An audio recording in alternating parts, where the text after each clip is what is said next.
Xiao Xiao जैसे ही blanket हटाती है वे देखती है शायो मैंग के ऊपर लेटा हुआ था और ये देख के वो बुरी तरीके से हैरान हो जाती है और पूछती है कि शायो यहाँ पे क्या कर रहा है।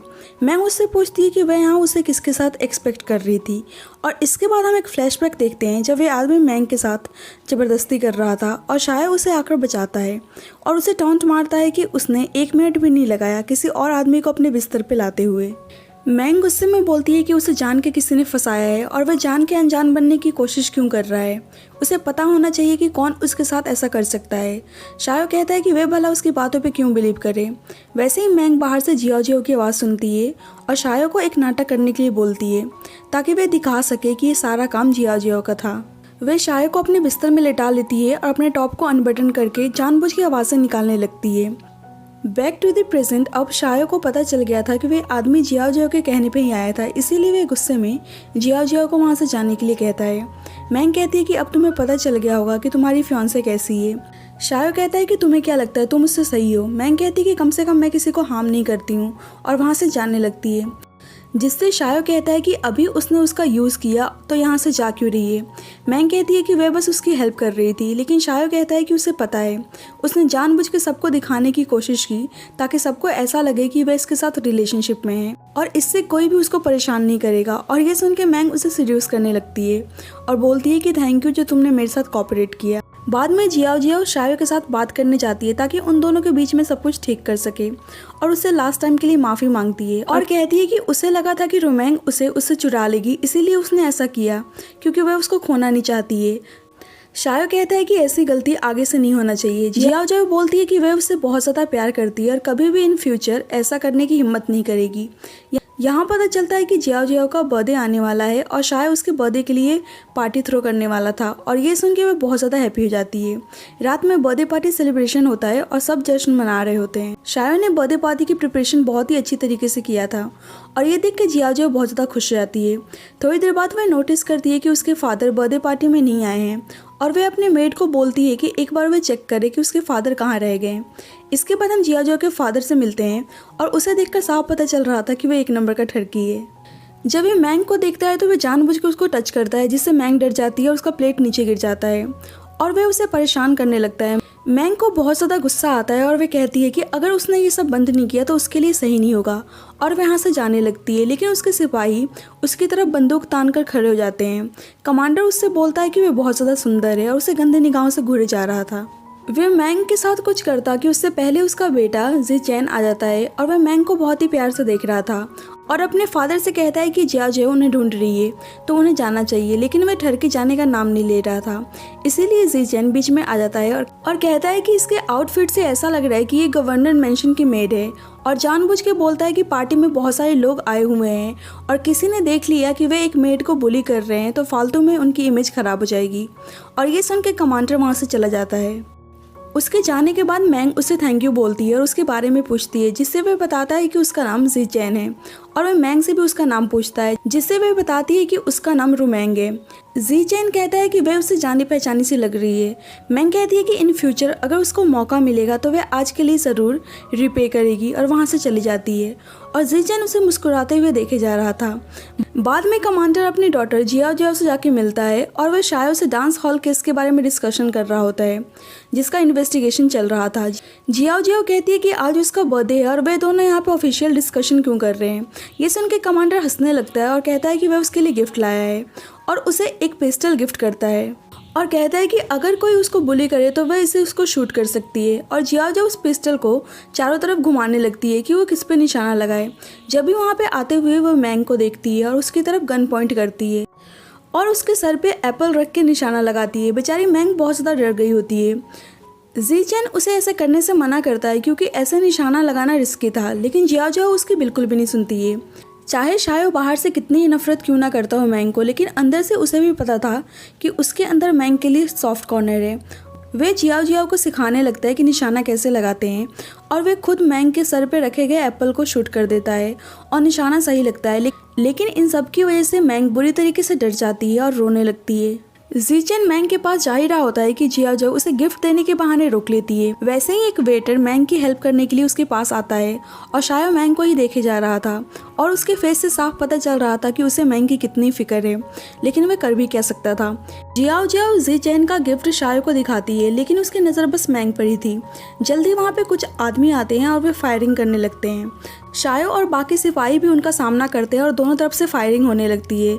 शायो को इस वक्त बस मैंग की फिक्र थी और वे उसे ही देखे जा रहा था कि कहीं गोली उसको ना लग जाए। शायो एक एक करके उन सभी आदमियों को शूट करने लगता है। वैसे ही एक आदमी शायो को शूट करने जा ही रहा होता है कि मैंग उसको देख लेती है और वे खुद शायो के सामने आ जाती है, जिससे गोली उसको लग जाती है। और शायो मैंग की ऐसी हालत देखकर घबरा जाता है और चिल्लाने लगता है कि कोई डॉक्टर को बुलाओ। नेक्स्ट सीन में हम शायो को देखते हैं जो बाहर बेचैन नजर आ रहा था क्योंकि अंदर मैंग का ऑपरेशन चल रहा होता है। थोड़ी देर बाद डॉक्टर बाहर आता है और बताता है कि लकली वे खतरे से बाहर है क्योंकि गोली जस्ट शोल्डर के नीचे लगी है। अगर हाथ पे लगती तो उसको बचाना मुश्किल था। डॉक्टर बोलता है कि उसने कुछ मेडिसिन प्रिस्क्राइब किए हैं और मैंग को टाइम पे मेडिसिन देने के लिए बोलता है, अदरवाइज उसकी लाइफ के लिए रिस्क है। और उसका ध्यान रखने के लिए बोलता है क्योंकि अभी उसकी क्रिटिकल कंडीशन थी। रात में शायो मैंग को मेडिसिन देने के लिए जाता है। मैंग कहती है कि शायद अब वह मरने वाली है, जिसे शायो कहता है कि उसके परमिशन के बिना उसे कोई मार नहीं सकता है और मेडिसिन खाने के लिए देता है, लेकिन मैंग में इतनी हिम्मत नहीं थी। शायो उसे मेडिसिन खिलाने की कोशिश करता है, लेकिन मैंग अचानक से बेहोश हो जाती है। शायो चेक करता है कि मैंग को हाई फीवर है, जो उसके लिए डेंजर हो सकता था, इसीलिए वे उस मेडिसिन को खुद ड्रिंक करके माउथ टू माउथ मैंग को मेडिसिन देता है। और यहाँ पर साफ नज़र आ रहा था कि उसे मैंग की कितनी ज़्यादा फिक्र है।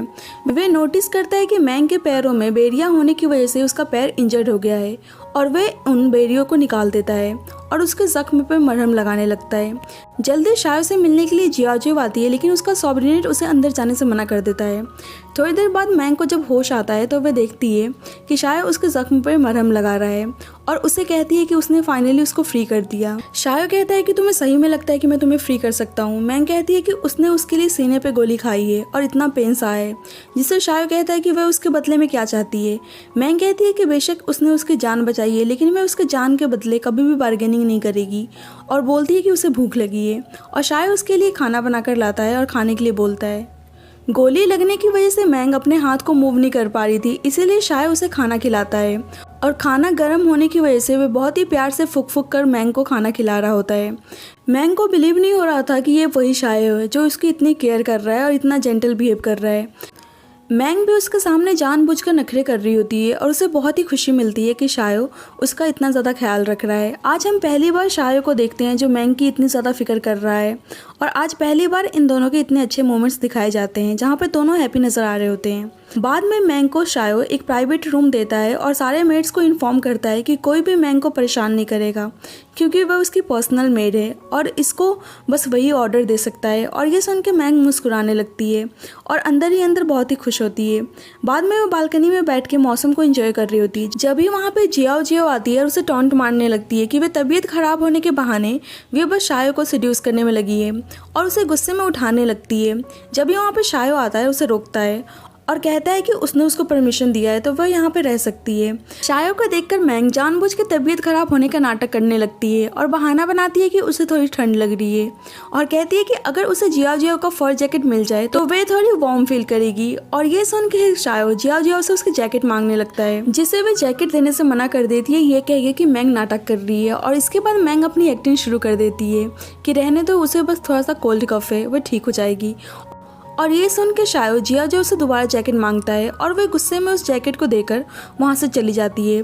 शायो उसे जैकेट पहनाता है और उसकी बहुत ज़्यादा केयर कर रहा होता है। मौसम बहुत ही ज़्यादा रोमांटिक था और मैंग उस मौसम को एंजॉय करने लगती है। शायो मैंग को बहुत ही प्यार से देखे जा रहा था और उसे किस करने जा ही रहा होता है कि उसके सबऑर्डिनेट बीच में आ जाता है और दोनों के लिए बहुत ही एम्बैरेसिंग मोमेंट हो जाता है और बेचारा शायो को वहाँ से जाना पड़ता है। सबऑर्डिनेट शायो को डांस हॉल केस के बारे में बताता है जिन लोगों ने कुछ टाइम पहले ही फायरिंग की थी और शायो को पता चल जाता है कि वे इस वक्त कहाँ पे छुप कर बैठे हुए हैं। और इसके बाद शायो उससे किसी के बारे में पूछता है जिसके बारे में उसने अपने सबऑर्डिनेट को पता लगाने के लिए बोला था। सबऑर्डिनेट बोलता है कि उनके बारे में उसे कुछ क्लूज मिले हैं। शायो जानना चाहता था कि वह पर्सन 2 साल से कहाँ रह रही थी और ये शायद मैंग के बारे में ही बात कर रहा था क्योंकि पानी में डूबने के 2 साल बाद मैंग शायो से रिवेंज लेने आई थी। मीनवाइल हम देखते हैं एक आदमी चुपके से मैंग के रूम में आता है और वह उस पर एसिड फेंकने की कोशिश करता है और लकीली मैंग खुद को कवर कर लेती है और उससे फाइट करने लगती है। और जल्दी वहाँ पर शायो आता है और उससे पूछता है कि उसको किसने भेजा है और वे आदमी जियाओ का नाम बताता है। लेकिन जब शायो जियाओ से क्वेश्चन करता है तो वे शरीफ बनने की कोशिश करती है और वे उस आदमी को पहचानने से इनकार कर देती है। लेकिन शायो को पता था कि जियाओ जियाओ का ही काम है और वे बाद में एक्सेप्ट भी कर लेती है और वे बोलती है कि मैंग उसे सीड्यूस करने की कोशिश कर रही है, इसीलिए वे बस उसको सबक सिखाना चाहती थी। आज शायो बहुत ज़्यादा गुस्से में था और वे बोलता है कि तुम कौन होती हो मेरी मेड को सबक सिखाने वाली। जियाओ जियाओ कहती है कि वो उसकी फियांसे है तो उसका इतना हक बनता है कि वो इस घर का डिसीजन ले सके। ये सुन के शायो हंसने लगता है और कहता है कि वे कुछ ज़्यादा ही ख्वाब देख रही है कि वह इस घर की मालकिन बन सकती है और उसे यहाँ से अपने घर जाने के लिए बोलता है। जियाओ जियाओ कहती है कि उसके फादर कमांडर हैं तो वे उसे बाहर निकालने की हिम्मत कैसे कर रहा है। ये सुन के शायो अपने सबऑर्डिनेट को उसके घर छोड़ने के लिए बोलता है। जियाओ जियाओ जाते हुए बोलती है कि वह उस मेड की वजह से उसे बाहर निकाल रहा है और वह उसे नहीं छोड़ेगी और वह गुस्से में वहाँ से चली जाती है। मैंग को देखते हैं जो अपने जख्म पे मरहम लगा रही थी, लेकिन उसका हाथ इंजर्ड था इसीलिए उसे लगाया नहीं जा रहा था। जल्दी वहाँ पर शायो आता है जो एक मेडिसिन लेकर आया था और उसे उसके जख्म पे लगाने लगता है। मैंग को दर्द हो रहा था लेकिन फिर भी वो स्ट्रॉन्ग बन के दिखा रही थी और ये चीज़ शायो भी नोटिस करता है और पूछता है कि क्या उसको दर्द हो रहा है, लेकिन वह मना करती है और कहती है कि अगर उसको दर्द भी हो रहा होगा तो वह क्या कर सकता है। और ये सुन के शायो उसके करीब जाता है और उसके जख्म पे फूंक मारने लगता है और मैंग शर्मा जाती है और ये पार्ट यहीं पे ख़त्म हो जाता है। So thank you friends for watching this video. अगर आप चाहते हैं कि मैं इसका नेक्स्ट पार्ट लेकर आऊँ so please let me know in the comment section. और अगर आपने मेरे चैनल को सब्सक्राइब नहीं किया है तो प्लीज़ आप उसको सब्सक्राइब कर दीजिए। जब तक के लिए bye bye and take care.